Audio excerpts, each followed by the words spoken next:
تو یہ حضرت سلمان فارسی رضی اللہ تعالیٰ عنہ بھی مشورے میں تھے، اللہ کے نبی سے کہنے لگے کہ حضور ہم تعداد میں کم ہیں، ان کا مقابلہ نہیں کر سکتے، میری رائے یہ ہے کہ ہم ایک پہاڑ کے دامن میں جائیں گے اور اس کے چاروں طرف سے خندق کھود لیں گے، تو مشرکین اس خندق کو پار نہیں کر سکیں گے اور ہم اپنی حفاظت کر سکیں گے۔ اللہ کے نبی صلی اللہ علیہ وسلم نے ان کی اس رائے کو پسند فرمایا۔ مدینہ منورہ کے اندر اسی جگہ پہ قریب میں ایک پہاڑ تھی، تینوں سائڈ سے اس کے اندر جگہ تھی، اس جگہ میں آپ صلی اللہ علیہ وسلم نے سارے مسلمانوں کو داخل کر دیا۔ عورتوں کے رہنے کے لیے مدینہ منورہ کے اندر ایک پرانا قلعہ تھا، ساری عورتوں کو وہاں پر رکھ دیا، سارے مرد یہاں پہ جمع ہو گئے، اور اس کے چاروں طرف سے جو ہے خندق کھودنا شروع ہو گئی، انڈے کی طرح سے، جیسے انڈا ہوتا ہے کہ تینوں سائڈ سے ایسے پہاڑیاں تھی اور ایک سائڈ سے جگہ خالی تھی، تو وہاں پہ خندق کا کام شروع ہو گیا۔ اب سب مسلمانوں میں زمین بانٹ کر دی گئی، ہر ایک اس کو کھودے، سارے مسلمان اس کو کھودنے میں لگ گئے، اور وہ جو خندق تھی وہ 5 گز چوڑی اور 5 گز ڈونگی تھی، یہ اس کی ترتیب تھی۔ سارے مسلمان خندق مل کر کھودنے لگے، یہاں تک کہ خود اللہ کے نبی صلی اللہ علیہ وسلم بھی اپنے مبارک ہاتھوں سے خندق کھودنے میں لگے ہوئے تھے۔ خندق کا کام چل رہا تھا، اچانک راستے میں ایک بہت بڑی چٹان آ گئی کھودتے کھودتے۔ اب ادھر مشرکین کا لشکر بھی قریب آ رہا تھا، اور بڑھتے بڑھتے مشرکین کی جماعت 24,000 ہو چکی تھی۔ 24,000 کے لشکر میں 4,000 اونٹ سوار تھے اور 300 گھڑ سوار تھے، اتنی بڑی جماعت تھی مشرکین کی۔ وہ یہ ارادے سے نکلے تھے کہ بس اب مسلمانوں کا کام ہی ختم کرنا ہے۔ پہنچنے لگے وہ مدینے کے قریب، اور یہاں یہ مشکل آ گئی کہ بیچ میں خندق کے بہت بڑی چٹان آ گئی۔ صحابہ اکرام نے اللہ کے نبی صلی اللہ علیہ وسلم سے کہا کہ حضور اگر آپ اجازت دیں تو یہ چٹان کو چھوڑ کر تھوڑا سا سائڈ سے ہم کھودنا شروع کر دیں گے۔ آپ صلی اللہ علیہ وسلم نے کہا کہ نہیں، لاؤ کدال کہاں ہے؟ آپ صلی اللہ علیہ وسلم نے اپنے مبارک ہاتھوں میں وہ کدال لی، اور تاریخ میں یہ واقعہ لکھا ہوا ہے کہ پوری طاقت سے اللہ اکبر بول کے جب آپ نے اس پر مارا تو اس کے اندر ایک شگاف آ گیا اور چنگاریاں نکلنے لگی۔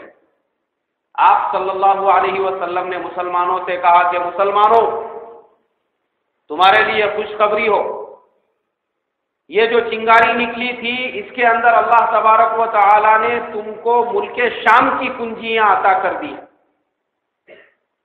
واپس سے کدال اٹھایا، پھر پوری طاقت سے اس کے اوپر مارا تو پھر اس کے اندر سے جو ہے ایک اور چنگاری نکلنے لگی۔ آپ صلی اللہ علیہ وسلم نے مسلمانوں سے کہا کہ مسلمانوں تمہارے لیے خوشخبری ہو، یہ جو دوسری چنگاری نکلی اس میں روم اور فارس کی بادشاہت تم کو عطا کر دی گئی۔ پھر تیسری مرتبہ اللہ کے نبی صلی اللہ علیہ وسلم نے اس کدال کو اٹھایا اور اللہ اکبر بول کر جب اس کے اوپر مارا تو وہ پوری پوری چٹان جو تھی وہ مٹی کی طرح سے ریزہ ریزہ ہو کے زمین پر ڈھیر ہو گئی۔ پھر ایک چنگاری نکلی، آپ صلی اللہ علیہ وسلم نے فرمایا کہ یمن کی سلطنتیں تم کو عطا کر دی گئی۔ تو منافقین بھی تھے، میں نے آپ کو پچھلے جمعہ بتلایا تھا منافقین کے بارے میں کہ منافقین وہ لوگ جو مسلمانوں کے ساتھ میں جب رہتے تھے تو کہتے تھے کہ قالوا آمنا، ہم لوگ ایمان لائے، اور جیسے ہی مسلمانوں سے دور ہوتے تھے یہود کے پاس جب جاتے تھے تو کہتے تھے وَإِذَا خَلَوْا إِلَىٰ شَيَاطِينِهِمْ قَالُوا إِنَّا مَعَكُمْ إِنَّمَا نَحْنُ مُسْتَهْزِئُونَ، ہم تو مسلمانوں کے ساتھ ہنسی مذاق کر رہے تھے، ہم کائے کے مسلمان، جدھر گئے ادھر ویسا رنگ بدل دیتے تھے۔ ہمارے زمانے میں بھی رہتے ایسے بہت سارے مسلمان، آپ کی چائے پیئیں گے تو بولیں گے آپ بہت اچھے، اور جیسے ہی آپ کے پاس سے اٹھے اور اپوزیشن والے کے پاس جا کے بیٹھے، کچھ نہیں ہے، میں نے سب دیکھ کے آیا بولے اس کے پاس، تم صحیح آدمی۔ تو ایسے لوگ ہمارے زمانے میں بھی، گنگا میں گئے گنگا داس اور جمنا میں گئے تو جمنا داس۔ اللہ کے نبی صلی اللہ علیہ وسلم کے زمانے میں یہ منافقین دیکھ کے ہنسنے لگے، اور جیسے ہی جب ایک جگہ منافقین جمع ہوئے، ایک دوسرے سے کہنے لگے یہ لوگ پاگل ہو گئے، ارے یہ مدینے میں پاخانہ کرنے کے لیے کہیں پہ جا نہیں سکتے، اور خواب دیکھ رہے ملک شام کے، اور خواب دیکھ رہے یمن کے، اور خواب دیکھ رہے روم اور فارس کے۔ ہنسی مذاق اڑانے لگے اللہ کے پیارے نبی صلی اللہ علیہ وسلم کی باتوں کا، جیسے ہی آپ سے الگ ہو گئے۔ مگر میرے محترم بزرگوں، تاریخ نے دیکھ لیا کہ وہی صحابہ جو آپ کے ساتھ میں تھے، ان کے مرنے سے پہلے اللہ تبارک و تعالی نے مسلمانوں کو شام، روم، فارس اور یمن کا بادشاہ بنا دیا۔ اب اللہ کے نبی صلی اللہ علیہ وسلم آگے کا کام چلتا رہا، مسلمانوں کے پاس کھانے کے لیے کچھ نہیں۔ ایک صحابی آئے اور اللہ کے نبی صلی اللہ علیہ وسلم کے لیے ایک کٹورے میں سرید لے کر آئے۔ اب سرید کیا تھا؟ یہ کوئی بہت ہائی فائی ڈش نہیں تھی، بلکہ سرید اس زمانے میں یہ ہوتا تھا کہ گوشت کا شوربہ بناتے تھے اور روٹی کے ٹکڑے اس میں ڈال دیتے تھے، اسی کو سرید کہتے تھے۔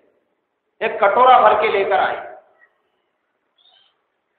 اللہ کے نبی صلی اللہ علیہ وسلم کی ذات تو رحمت للعالمین تھی، ایسا تو تھا نہیں کہ آپ وہ کٹورا لے کے اکیلے میں کونے میں جا کے کھا لیتے تھے، بلکہ آپ نے اپنے سارے صحابہ کو جمع کیا اور بسم اللہ الرحمن الرحیم بول کے کہا کھانا شروع کر دو۔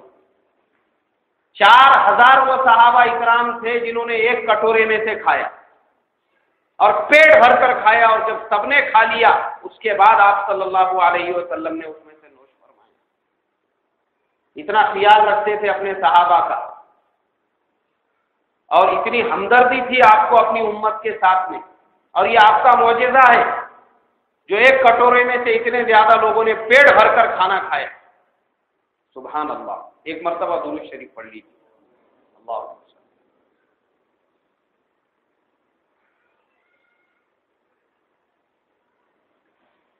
اب خندق کا کام چل رہا تھا، خندق مکمل ہو گئی۔ خندق جیسے ہی مکمل ہوئی، مشرکین بھی قریب پہنچ گئے، اور جیسے ہی قریب پہنچے انہوں نے اپنی آنکھوں سے جب یہ دیکھا کہ او ہو مسلمانوں نے تو یہ عرب میں نیا طریقہ استعمال کیا جنگ لڑنے کا، اس لیے کہ انہوں نے آج تک کبھی دیکھا نہیں تھا خندق کے طریقے کو، اور مسلمان سیف ہو گئے خندق کے بیچ میں۔ دونوں تینوں جانب سے پہاڑیاں تھی، ایک طرف سے پوری خندق کھودی ہوئی تھی۔ اب مشرکین اس کو کراس نہیں کر سکتے تھے، پار نہیں کر سکتے تھے، انہوں نے ڈیرا ڈال دیا خندق کے ادھر، اور وہ 24,000 کی تعداد میں تھے، اور مسلمان بس مٹھی بھر تھے۔ اللہ کے نبی صلی اللہ علیہ وسلم نے صحابہ سے کہا کہ دیکھو ہمارا یہود کے ساتھ میں معاہدہ ہے، ایگریمنٹ ہے، اور یہ میں نے بتایا تھا شروع میں، جو لوگ پہلے سے سن رہے شاید ان کو یاد ہوگا کہ جیسے ہی آپ نے مدینے میں ہجرت کر کے مکے سے مدینے میں پہنچے تھے، آپ نے سارے قبیلوں سے یہ ایگریمنٹ لیا تھا کہ مدینے پر جب بھی کوئی حملہ کرے گا تو سب مل کر اس کا مقابلہ کریں گے۔ پھر وہ یہود کے بھی سارے قبیلے تھے۔ اللہ کے نبی صلی اللہ علیہ وسلم نے کہا کہ بنو قریظہ یہ ابھی بھی مدینے میں ہیں۔ حضرت سعد ابن معاذ رضی اللہ تعالیٰ عنہ کو متکلم بنا کر ان کے پاس بھیجا، کہا کہ جاؤ تمہارے ان کے ساتھ میں ریلیشن اور تعلقات ایک دم اچھے ہیں بنو قریظہ کے ساتھ میں، جا کے ان سے بات کرو، ان کو وہ ایگریمنٹ یاد دلاؤ، کیونکہ ابھی ہم کو ضرورت پڑی ہے تو ان کا بھی کام ہے وہ ہماری مدد کرے۔ سعد ابن معاذ رضی اللہ تعالیٰ عنہ بنو قریظہ کے جو سردار تھے کعب ابن اسد، اس کے پاس پہنچے اور اس کو وہ ایگریمنٹ یاد دلایا اور یہ کہا کہ دیکھو ابھی مدینے پر حالات ہے تو تمہارا یہ کام ہے کہ تم بھی مسلمانوں کے کاندھے سے کاندھا ملا کر مشرکین کا مقابلہ کرو۔ مگر یہ کعب ابن اسد جو تھا وہ پہلے ہی مشرکین کے ساتھ میں مل چکا تھا، اور ان لوگوں نے ہی مشرکین کو بلایا اور یہ کہا تھا کہ تم خالی مدینے پہ حملہ کرو تم باہر سے حملہ کرنا، ہم اندر سے ہے ہی، ہم اندر سے مسلمانوں کو ختم کر دیں گے۔ تو وہ کیا مسلمانوں کا ساتھ دیتا؟ اس نے حضرت سعد بن معاذ سے یہ کہا کہ مجھے کوئی ایگریمنٹ یاد نہیں ہے، مجھے کوئی معاہدہ یاد نہیں ہے، ہم کو تم لوگوں سے کچھ لینا دینا نہیں، کیونکہ جب آدمی پہ مصیبت آتی ہے تو اپنے بھی اس کا ساتھ چھوڑ دیتے۔ یہی حال ہوا مسلمانوں کا، ایگریمنٹ بھول گیا اور یہ کہنے لگا کہ تم کس نبی کی بات کرنے کو میرے پاس میں آئے ہو، میں کسی محمد صلی اللہ علیہ وسلم کو نہیں جانتا، نہیں پہچانتا میں کسی محمد۔ اس نے جب یہ جواب دیا، سعد بن معاذ رضی اللہ تعالیٰ عنہ اللہ کے نبی صلی اللہ علیہ وسلم کی خدمت میں پہنچے، پورا ماجرا سنایا آپ صلی اللہ علیہ وسلم کو۔ آپ صلی اللہ علیہ وسلم اور دوسرے جو صحابہ تھے ان کو جب یہ اطلاع ملی کہ کعب ابن اسد نے ہمارے ساتھ میں یہ معاملہ کیا کہ جو ایگریمنٹ تھا وہ بھی بھول گیا اور مسلمانوں کی مدد بھی بھول گیا، تو ان کو بہت تکلیف اور صدمہ پہنچا۔ اب مسلمان اللہ سے مانگتے، دعائیں کرتے، اور اوپر سے پہاڑ پہ سے کچھ مسلمان تیروں سے مشرکین کا بس مقابلہ کرتے تھے، کبھی ادھر سے ایک آدھ تیر آ جاتا، کبھی ادھر سے کوئی تیر آتا تو اس کا جواب دیا جاتا۔ باقی جو تلوار کی جنگ تھی وہ تھمی ہوئی تھی۔ مشرکین میں سے کچھ لوگوں نے پورے خندق کا جائزہ لیا اور ایک جگہ تھوڑی سی جگہ تھی تو گھوڑے خدا کے مسلمانوں کی طرف آ گئے، تو حضرت علی رضی اللہ تعالیٰ عنہ نے ان کو قتل کر دیا، کام تمام کر دیا۔ اب مسلمان ادھر محاصرے میں تھے، نہ کھانے کے لیے کچھ تھا نہ پینے کے لیے، جو کچھ بھی تھا مسلمانوں نے اپنے پاس جمع کر کے رکھا ہوا تھا، اسی میں گزر بسر چل رہا تھا، یہاں تک کہ فاقوں پر فاقے ہو رہے تھے۔ اللہ کے نبی صلی اللہ علیہ وسلم کے پاس ایک صحابی آئے، انہوں نے اپنا کرتا اٹھایا اور یہ کہا کہ حضور، بھوک کی وجہ سے میرا پیٹ پورا اندر جا چکا ہے اور میرے پیٹ پہ پتھر بندھا ہوا ہے۔ آپ صلی اللہ علیہ وسلم نے اپنا کرتا اٹھا کر بتایا تو آپ صلی اللہ علیہ وسلم کے پیٹ پہ 2 پتھر بندھے ہوئے تھے۔ بھوک، پریشانی۔ اللہ کے پیارے نبی صلی اللہ علیہ وسلم بس اللہ سے مانگتے رہتے کہ اے اللہ تو ہی ان مشرکین کا کچھ نہ کچھ انتظام فرما۔ 25 دن ہو گئے محاصرے کو، 25 دنوں تک مشرکین نے مسلمانوں کا محاصرہ کیا۔ ایک آدمی مشرکین کی طرف سے جن کا نام تھا نعیم ابن مسعود، ان کے دل میں مسلمانوں کی ہمدردی پیدا ہوئی کہ یہ بیچارے اگر ان کو کھانے کو نہیں رہے گا، پینے کو نہیں رہے گا، اسی طریقے سے محاصرے میں رہیں گے تو یہ تو بھوک کی وجہ سے مر جائیں گے۔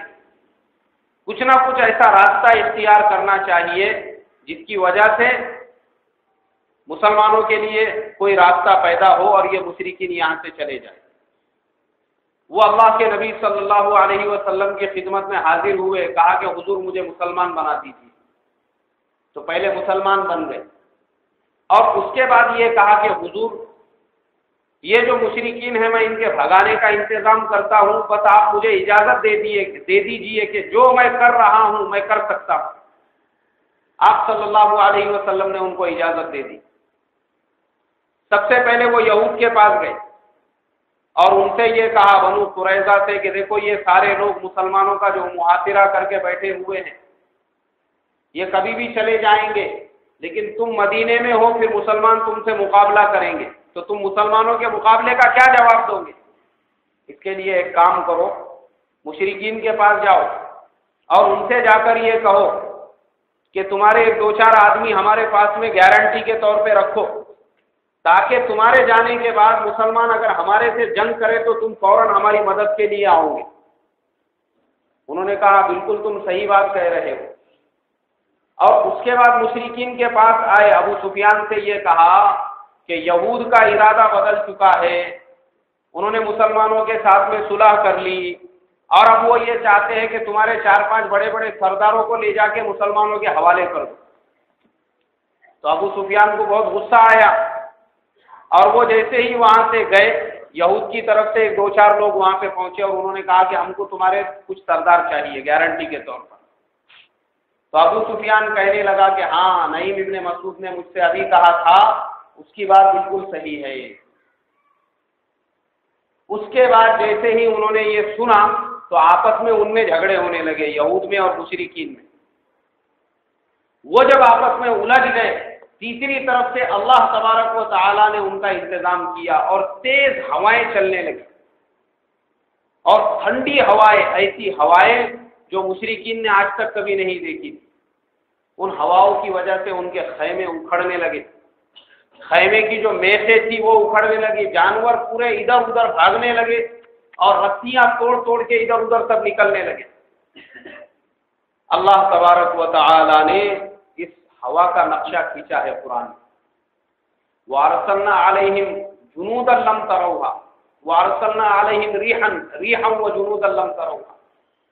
اللہ تبارک و تعالی کہتے ہیں کہ دیکھو ہم نے ان کے اوپر ہواؤں کو اور آندھیوں کو بھیجا اور ایک ایسے لشکر کو بھیجا جس کو وہ نہیں دیکھ سکتے تھے، اور یہ لشکر تھا فرشتوں کا. یہ مصیبت جب ان کے اوپر آئی، اللہ کے نبی صلی اللہ علیہ وسلم نے حضرت حذیفہ رضی اللہ تعالی عنہ کو حالات معلوم کرنے کے لیے روانہ کیا. جاؤ مشرکین کے درمیان جا کے ذرا دیکھو کہ ان لوگوں کی کیا پلاننگ چل رہی ہے اور آگے کا کیا کرنے کا ارادہ ہے. حضرت حذیفہ رضی اللہ تعالیٰ عنہ سے پھر ایک بات یہ کہی جاتے جاتے کہ وہاں پہ کوئی حرکت کر کے مت آنا، صرف جاؤ اور جا کے واپس آ جاؤ، بس اس کے علاوہ کچھ نہیں کرنا. حضرت حذیفہ رضی اللہ تعالیٰ عنہ پہنچے مشرکین کے درمیان میں تو دیکھا کہ ابو سفیان آگ سینک رہا ہے. یہ بھی جا کے ان کے دائرے میں بیٹھ گئے، حلقے میں. تو ہر آدمی یہ کہہ رہا تھا کہ واپس چلو واپس چلو، اب ہم یہاں پہ زیادہ دن رک نہیں سکتے، اتنے دن ہم رک گئے ہم مسلمانوں کا کیا نقصان کر سکے، کچھ بھی نقصان نہیں ہوا، پھر یہاں رک کے فائدہ کیا ہے بے مطلب، اس لیے واپس چلو. اور ابو سفیان ہر ایک کو دلاسا دے رہا تھا، ہر ایک یہ کہہ رہا تھا واپس چلو. حضرت حذیفہ رضی اللہ تعالیٰ عنہ کہتے ہیں کہ ابو سفیان بالکل میرے سامنے تھا. میں نے یہ سوچا کہ یہ موقع اتنا بہترین ہے کہ اس کے جیسا موقع بعد میں نہیں آئے گا، تیر اور کمان نکالو اور ابو سفیان پہ نشانہ لگا کے اس کو ختم کر دو. مگر پھر اللہ کے نبی صلی اللہ علیہ وسلم کی وہ بات یاد آئی کہ آپ صلی اللہ علیہ وسلم نے نکلتے وقت یہ کہا تھا کہ حذیفہ وہاں پہ کوئی حرکت کر کے مت آنا. اب حضرت حذیفہ رضی اللہ تعالیٰ عنہ واپس آئے اللہ کے نبی صلی اللہ علیہ وسلم کی خدمت میں، آپ کو حالات سنائے. دیکھا تو آپ صلی اللہ علیہ وسلم نماز پڑھ رہے تھے، یہ رک گئے تھوڑی دیر. جیسے ہی آپ نماز سے فارغ ہوئے، حضرت حذیفہ یہ بیچارے غریب صحابی تھے، اتنی ٹھنڈی تھی ان کے بدن کو ڈھانکنے کے لیے ان کے پاس میں برابر چادر اور کمبل بھی نہیں تھے. اللہ کے نبی صلی اللہ علیہ وسلم کو پورے حالات سنائے اور یہ کہا کہ حضور وہاں تو ہر طرف سے واپس چلو کی آوازیں آ رہی. اللہ کے نبی نے جب دیکھا کہ ان کو ٹھنڈ لگ رہی ہے، سردی ہو رہی ہے، ان کو اپنے قدموں کے پاس لٹایا اور اپنی چادر کا تھوڑا سا حصہ ان پر ڈال دیا. حضرت حذیفہ رضی اللہ تعالیٰ عنہ کہتے ہیں خدا کی قسم اس رات مجھے جو گرمی محسوس ہوئی میری پوری زندگی میں کبھی اتنی گرمی نہیں محسوس. ساری سردی کا اثر ختم ہو گیا. یہ اللہ کے نبی صلی اللہ علیہ وسلم کے جسم اطہر کا کمال تھا. اب صبح ہوئی تو مشرکین پورے جا چکے تھے، کوئی باقی نہیں رہا تھا. آپ صلی اللہ علیہ وسلم نے مسلمانوں کو جمع کیا اور خوشخبری سنائی اور کہا کہ اے مسلمانوں، یہ خوشخبری تم کو سناتا ہوں، آج کے بعد مشرکین کبھی بھی مدینے پر حملہ کرنے کی ہمت نہیں کریں. یہ ختم ہو گیا، یہ ان کا آخری چانس تھا، آخری موقع تھا، اس کے بعد وہ کبھی لوٹ کر نہیں آئیں گے. اور ویسا ہی ہوا، مشرکین چلے گئے، بھاگ گئے وہاں سے. مگر یہ باقی تھے بنو قریظہ کے لوگ جنہوں نے مسلمانوں کے ساتھ میں وعدہ خلافی کی تھی، دھوکہ دیا مسلمانوں کو، باہر والوں کے ساتھ میں ہاتھ ملا کر جو یونائٹڈ فرنٹ بنایا کہ تم باہر سے آؤ، ہم اندر سے ختم ہی کر دیں گے مسلمانوں۔ آپ صلی اللہ علیہ وسلم نے سارے صحابہ کو جمع کیا اور یہ کہا کہ بنو قریظہ کا انتظام کرنا ضروری ہے۔ ظہر کی نماز سب نے پڑھی اور آپ نے اعلان کیا کہ عصر کی نماز اب کوئی بھی نہیں پڑھے گا، عصر کی نماز ہم جا کے بنو قریظہ کے قبیلے میں پڑھیں گے، یہاں کوئی نہیں پڑھے گا۔ سب اپنے اپنے ہتھیاروں کے ساتھ میں تیار ہو جاؤ، اور صحابہ اکرام کو لے کر آپ صلی اللہ علیہ وسلم نکل گئے۔ آپ کی غیر موجودگی میں حضرت عبداللہ ابن ام مکتوم رضی اللہ تعالی عنہ جو آنکھوں سے نابینا تھے، ان کو آپ نے اپنی جگہ پر امام متعین کیا، اپنی جگہ پر مدینے کی ذمہ داری دی اور آپ روانہ ہو گئے۔ اور سعد ابن معاذ رضی اللہ تعالی عنہ جو بنو قریظہ کے پاس بات کرنے کے لیے گئے تھے، ان کو غزوہ خندق میں تیر لگ گئے تھے، جس کی وجہ سے وہ زخمی ہو کر مسجد نبوی کے قریب میں خیمہ ڈال کر آرام کر رہے تھے۔ آپ صلی اللہ علیہ وسلم اور صحابہ وہاں پہنچنے لگے، کوئی مغرب کے وقت پہنچا، کوئی عشاء کے وقت پہنچا، لیکن آپ نے کہا راستے میں کوئی نماز نہیں پڑھے گا، نماز سیدھا وہیں جا کر پڑھی جائیں گی۔ جو جس وقت میں وہاں پر پہنچا اس نے اپنی راستے کی پوری نمازیں ایک ساتھ وہاں پر پڑھی، لیکن وہاں پہنچنا ضروری تھا۔ جیسے ہی آپ پہنچے، آپ نے پہنچ کر بنو قریظہ کے سارے قلعوں کا محاصرہ کر لیا اور کئی دنوں تک اس کا محاصرہ کیا۔ کعب ابن اسد جو بنو قریظہ کا سردار تھا، اس نے اپنی جماعت کو جمع کیا اور یہ کہا کہ دیکھو مسلمان بہت غصے میں ہیں، اس لیے کہ ہم نے ان کے ساتھ بہت بڑی وعدہ خلافی کی ہے، اس لیے 3 چیزیں میرے سامنے ہیں، اگر تم چاہتے ہو تو وہ 3 میں سے کوئی ایک پر عمل کرو۔ پہلی چیز تو یہ ہے کہ ہم سبھی جانتے ہیں، ہماری کتابوں میں حضرت محمد صلی اللہ علیہ وسلم کی جتنی علامتیں اور نشانیاں تھیں وہ ساری ان میں موجود ہے، اور یہی وہ نبی ہے جن کی بشارت تورات کے اندر دی گئی ہے، تو ہم سب چلو اور ان کے ہاتھ پر ایمان قبول کر لو۔ سب سے پہلی بات تو یہ ہے۔ لوگوں نے کہا نہیں ہم تمہاری یہ بات قبول نہیں کر سکتے، ہم ان کو اپنا نبی کیسا مانیں گے؟ پھر بولے دوسری شرط میری یہ ہے کہ اپنی بیویوں کو، اولاد کو، عورتوں کو سب ہاتھوں سے قتل کر دو، اور مرد سارے مل کے میدان میں جا کر لڑیں گے، تو مسلمانوں کو اگر ہم نے شکست دے دی اور مسلمانوں کو ہم نے یہاں سے بھگا دیا تو بچے اور عورتیں وہ دوسری بھی آ سکتی ہیں، لیکن اگر ہم مر گئے تو ہم بے فکر ہو کر مریں گے کہ ہماری عورتیں اور بچوں کی کوئی نقصان پہنچانے والا نہیں۔ لوگوں نے کہا تو پاگل ہو گیا ہے، اس رائے پہ کون عمل کرے گا؟ بولے دیکھو پھر تیسری بات میرے ذہن میں یہ آتی ہے کہ ہم سنیچر کی رات میں مسلمانوں پر حملہ کریں گے کہ مسلمان بے فکر سوتا رہے گا کہ یہود سنیچر ہے، ہمارے اوپر حملہ نہیں کریں گے، ان کے نزدیک لڑائی جھگڑا اس دن حرام ہے، تو ہم اس دن ان پر حملہ کریں گے۔ لوگوں نے کہا کہ نہیں ہم سنیچر کی بے ادبی بھی نہیں کر سکتے۔ پھر کیا کرنا ہے؟ کوئی جواب ان کے پاس میں نہیں تھا۔ یہود میں سے کچھ لوگوں کے سمجھ میں آیا، وہ باہر نکل گئے، اللہ کے نبی صلی اللہ علیہ وسلم کے ہاتھ پر انہوں نے اسلام کو قبول کر لیا۔ باقی جو تھے وہ سارے اندر ہی تھے۔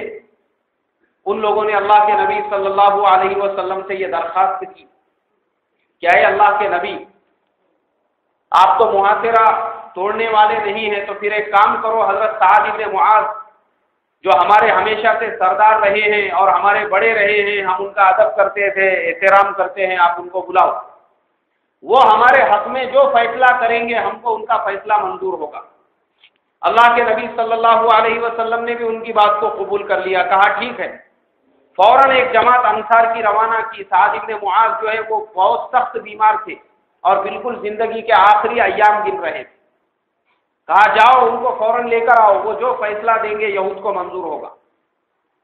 لوگ دوڑتے ہوئے گئے مدینہ منورہ کی طرف، ایک چارپائی بنائی، اس پہ حضرت سعد ابن معاذ کو لٹایا اور وہ لے کر آنے لگے بنو قریظہ کی طرف۔ راستے میں ان سے کہنے لگے کہ سعد، بنو قریظہ سے ہمارے بہت پرانے تعلقات ہیں، ان کے ساتھ ہمدردی کا معاملہ کرنا، ان کے ساتھ شفقت کا معاملہ کرنا، ان کے ساتھ پیار کا معاملہ کرنا۔ حضرت سعد ابن معاذ رضی اللہ تعالیٰ عنہ کہنے لگے جو اللہ کا حکم ہے انشاءاللہ اس کے مطابق ہی فیصلہ ہوگا۔ اور یہ سعد ابن معاذ رضی اللہ تعالیٰ عنہ پہنچ گئے اللہ کے نبی صلی اللہ علیہ وسلم کی خدمت میں۔ بنو قریظہ کے سردار کعب بن اسد اور دوسرے سارے سردار سامنے بیٹھے ہوئے تھے. سناٹا چھایا ہوا تھا، ہر ایک یہ چاہتا تھا کہ یہ کیا فیصلہ دیں گے. اللہ کے نبی صلی اللہ علیہ وسلم نے حکم دیا کہ سعد، یہ لوگ تم سے فیصلہ کروانا چاہتے ہیں، اب تم ہی ان کے حق میں فیصلہ کرو. حضرت سعد بن معاذ رضی اللہ تعالیٰ عنہ نے کہا، اے اللہ کے نبی، ان یہود نے آپ کو بہت تکلیف پہنچائی ہے، آپ کے ساتھ وعدہ خلافی کی، معاہدے کو توڑ دیا، آپ کو پہچاننے سے انکار کر دیا، اور آپ کو اور مسلمانوں کو ختم کرنے کے لیے اتنا بڑا فرنٹ بنا کے جو ہے متحدہ محاذ کو یہاں پر بلایا. ان لوگوں کو اس کا بدل ملنا چاہیے، اور اس کا بدل یہ ہے ان کے سارے مردوں کو قتل کر دیا جائے اور ان کی عورتوں اور بچوں کو باندیاں بنا دیا جائے. بس یہی میرا فیصلہ ہے. حضرت سعد بن معاذ کے فیصلے پر عمل ہوا. بنو قریظہ کے سارے مردوں کو قتل کر دیا گیا، ان کی ساری عورتوں اور بچوں کو مسلمانوں میں باندیاں اور لونڈیاں اور غلام بول کر تقسیم کر دیا گیا. ان کے سارے گھر غریب مسلمانوں کو رہنے کے لیے دے دیے گئے، اور ان کے جتنے باغ اور باغیچے تھے وہ غریبوں میں تقسیم کر دیے گئے غنیمت کے طور پر. اب میرے محترم بزرگوں، کچھ لوگوں کے ذہن میں یہ بات پیدا ہوں گی کہ یہ مسلمانوں نے ان کے اوپر بڑا ظلم کیا، لیکن انہوں نے جو مسلمانوں پر ظلم کیا ہم اس کو بھی دیکھیں کہ مسلمانوں کے ساتھ معاہدہ کیا کہ جو حملہ کریں گا ہم مل کر مقابلہ کریں گے. تو مقابلہ تو دور کی بات، خود مسلمانوں کو ختم کرنے کے لیے اتنا بڑا لشکر باہر سے منگایا اور کہنے لگے اندر سے ہم اندر سے ان کو ختم کریں گے، تم باہر سے ختم کر دو. اگر اس وقت میں اور یہ جو فیصلہ دیا اللہ کے نبی نے نہیں دیا، بلکہ خود انہوں نے ان کو جج بنایا تھا سعد بن معاذ کو یہود نے، اور کہا تھا کہ وہ ہمارے بڑے ہیں، وہ جو فیصلہ دیں گے ہم کو منظور ہوگا. جس کو انہوں نے جج بنایا تھا یہ ان کا فیصلہ تھا. اب اس کے بعد میرے محترم بزرگوں، اگلے جمعہ کو انشاءاللہ صلح حدیبیہ کا واقعہ تفصیل کے ساتھ میں بیان ہوگا. آپ تمام لوگوں سے درخواست ہے کہ وقت پر پہنچے. اللہ ہم تمام کو عمل کی توفیق عطا فرمائے. جن کی سنت باقی